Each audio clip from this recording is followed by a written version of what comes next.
Joining me today on the Capital Show, Jacob Olidort. He's the director of the Center for American Security at the America First Policy Institute. You're most welcome, Jacob. It's great to be with you, Marie.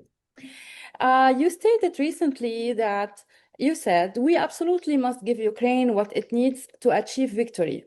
What, in your view, constitutes a victory for Ukraine in the current conflict, and how does that align with U.S. strategic interests?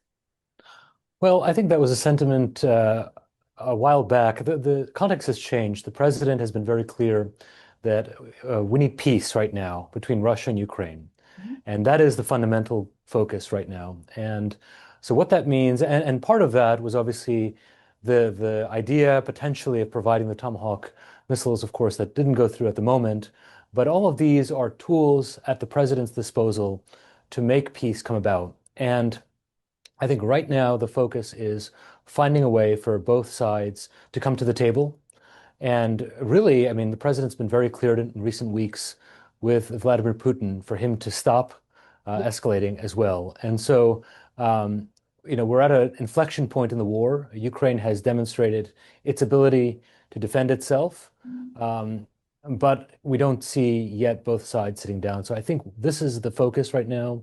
And the president's been very clear and consistent on finding a way to bring this war to an end. Yeah, looking at the latest U.S. Policy moves, such as the U.S. Department of State Annual Security Cooperation Update and the executive orders on Russia, how do you assess whether the U.S. has maintained a consistent strategy toward Russia and Ukraine? And what is the role of the personal relationship between President Trump and President Putin that can resolve this issue or can end this war? Yeah, the personal relationship is vital, and the engagement with other heads of state. Obviously, the president has been singularly personally involved and engaged directly. Obviously, the big sea change we've seen is engagement, and the summit in Alaska a few weeks ago. There is a lot of deep coordination with our European partners on bringing about a next step to that process. And I think the assistance we've provided and the moments at which we've made those decisions at the moment have been aligned with a consistent focus and strategic thinking on the end of the war. If you compare that with the Biden administration, there has been no clear diplomatic engagement on ending the war, and the aid has been trickling in piecemeal without any connection to any end state or diplomatic process. That's the opposite here, where assistance, military or otherwise, or sanctions potentially, these are all tools that are at the president's disposal to use as he needs, as he sees fit, given where the diplomatic process is taking shape. With the recent decision to provide Ukraine intelligence on long-range energy targets inside Russia, to what extent do you believe the U.S. is shifting from a defensive support role for Ukraine into a more active role in targeting Russian infrastructures? Well, I think, again, everything needs to be viewed through the prism of the diplomatic process and bringing the war to an end. And of course, this is anticipating the next phase of what Russia's attacks will likely be, and that is targeting inside of Ukraine's energy infrastructure, obviously with the oncoming winter season. Trying to make that difficult there, as we know. And so this is a preemptive tool. It's also a deterrent mechanism. But fundamentally, it's to compel both sides to come to the table and reach an agreement to end this war. Given Russia's willingness to sustain the war of attrition, what specific changes in Western support or Ukrainian strategy do you think are necessary to alter the conflict's trajectory? Well, right now, the focus is on defining an end state on both sides and off-ramps. And I think, and it looks different, I think, obviously, for Vladimir Putin than it does for Volodymyr Zelensky. But they need to define their definition of victory and an end state, and when the moment is when they can stop the war and tell their people that we have achieved a certain threshold. And in Ukraine's case, obviously, defended our land and defended our people to a sufficient point. And then obviously it looks very different on Putin's side of the ledger As you mentioned, he is fighting in a very, I would say, traditional Stalinist Russian mode of, throwing everything he has to the battlefield. But it's notable as well that he hasn't mobilized fully. And so he's waiting to see what the next moves will be. Mm-hmm. But I think fundamentally we need to continue moving the conversation towards that political end state and off-ramps. Yeah. In your opinion, how should U.S. domestic politics, we have now a government shutdown, can affect or not affect the U.S. commitments toward Ukraine for the duration of the conflict? Well, there's no doubt in more general sense that the shutdown is very damaging to our national defense. It slows down all of our processes for national defense writ large. And of course, it has consequences here too, but it's a little bit different in the case of Ukraine, Russia. I mean, this is fundamentally, obviously, happening in the European neighborhood. It is, for our European partners, we are playing a supporting role there in ending the war. And so that those decisions are ongoing, irrespective of our shutdown on the other side of the Atlantic. But of course, it is not it's not helpful, obviously, that there is a shutdown currently in place. Yeah, yeah, of course. You've emphasized the importance of giving Ukraine what it needs. Can you specify three most under addressed capabilities, maybe in military, intelligence, or logistical, that Ukraine currently requires? I don't think that's the point I would make. It's rather defining what tools the president has at his disposal Mm, to end this war. That is the point I'm trying to make. And I think right now, and I think on Ukraine specifically, Ukraine shows that it can fight and defend itself with a lot of military innovation on its own to some degree. So I think right now, the question is what tools the president decides to use at his disposal to mm. move things further, whether it's to apply pressure or to move the diplomatic process. That's, I think, where the focus and conversation is at the moment.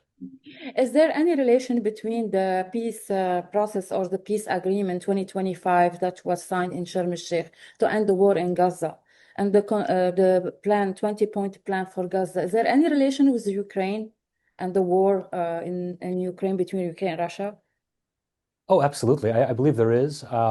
Even direct ones. Obviously, Hamas is an Iranian proxy, and even the strikes over the summer on Iran's nuclear infrastructure, which completely turned Iran into a paper tiger. As you know, Iran is a major supplier of technology, of drones and other materials to Russia. And I think so. That's one piece of it. I mean, that was a direct consequence to Putin's war ambitions. But I think there is also momentum over the last 10 months of 8 peace agreements that the president has initiated to include the Gaza peace agreement, which is proceeding now into phase 2, irrespective of how Hamas acts. But you have a consensus among the Arab and Muslim majority nations, 8 of them, to the president's October 13th announcement. That is substantial. So Hamas is the last really functioning proxy of Iran, and it's basically diplomatically and militarily isolated. And so there are fewer and fewer avenues for our adversaries to make mischief and havoc now that peace, the momentum has been building. And I would also point out the peace agreement between Azerbaijan and Armenia, Mm. which was the very first peace agreement among former Soviet nations in 35 years. And that's not insignificant and obviously in Vladimir Putin's Yeah. backyard. How do you assess, if we're going to talk about Russia's interest in the Middle East, the role of Russia in Iraq, and what you expect from the appointing of Mark Savannah as a special of your envoy for Iraq, U.S. special envoy? What is expected between the U.S. and Russia dealing on Iraq or resolving the situation in Iraq? They have election right now. Yes. What is the situation in your opinion? Well, I think the appointment is a very good news, and I think we've actually just today had more news that Joel Rayburn has advanced to a final vote in the Senate, obviously as Assistant Secretary of State for Near Eastern Affairs. All of this demonstrates the focus of this administration on building a new chapter of peace in the Middle East. We have the Vice President, obviously, in the Middle East right now, and we shouldn't forget, obviously, the very important historic work that the Special Envoy Witkoff is doing, and then our envoy to Syria and Turkey Ambassador Tom Barrack is doing in Syria. This is a historic change in the region. It is a new chapter. The president has obviously visited twice in his 10 months. And I think our adversaries are very concerned. All of this is a message to Russia and China Mhm. that we are building a new era of hope and peace in the region, and Russia cannot use this as a playground for starting wars and chaos. Mhm. And I think, to the first question, what are Russia's interests? I mean, I think their options are fewer and limited. I think the place to watch for that will be obviously Syria. Ahmed al-Shara made a visit to Moscow. Um, I think there are some talks between Russia and Syria now, the interim government. And let's see where that goes. Obviously, it's interesting. But even there, Ahmed al-Shara, ultimately, his priority is to centralize power to build a better future, in his country. And obviously with U.S. and our partner involvement there. So even there, where Russia is the most engaged, which is, I would think, in Syria, even there, I think its options are far more limited than it was Mhm. before the administration came. Yeah, as we can see that Russia, China, and Iran have a access, their own access economically, and they have their own collaboration in defense and military. How can the Trump administration can face this access, can broke this collaboration, and what is the plan of Trump toward Iran, the regime in Iran? Well, I think this president is the president of peace, and I think he's demonstrated it. And it's really actually breathtaking to watch just the degree of travel, the engagement. I mean, just the Middle East trip, it was, within 24 hours, 36 hours traveling there and back here just to broker that accord. All of this, these are all measures to send a message to our adversaries through peaceful means that we are not about war. We are actually changing the region, changing the world to a better um, a future of hope for the citizens of the world and by extension for the American people. So as far as Iran, I mean, I think that was obviously the actions of the United States and the Israeli Defense Forces eliminated an imminent strategic threat to Israel. So Iran's program is virtually non-existent right now. Um, and the president has been clear if he detects that they're trying to restart their program, there'll be further consequences. Yeah. So I think was very important, and I think the people of the region are very appreciative of that move to know that Iran is not a threat to them. Yeah, in Lebanon specifically, President Trump and his envoy Tom Barak, you mentioned earlier, they are reportedly pushing a plan under which the Lebanese state would consolidate monopoly of force, يعني government, not militia. Do you think they will succeed in disarming Hezbollah, the proxy of Iran? That's the goal, that's the end state, and I think it's very realistic. I mean, Hezbollah is, as you know well, is a shell of its former self. It's lost several echelons of leadership, not to mention capabilities. And then, of course, now with the changes in next door Syria Mm. and Iran's current state, I think there's real hope that that can materialize under this administration here. And of course, with Lebanon's new government, there is, I think, it sounds like a lot of openness and willingness to address this. And I think that's a very, very hopeful moment for a country that really needs to. Absolutely. I will end my interview asking about, in one question, asking about the UAE, United Arab Emirates, role Sure, in humanitarian aid in Gaza recently.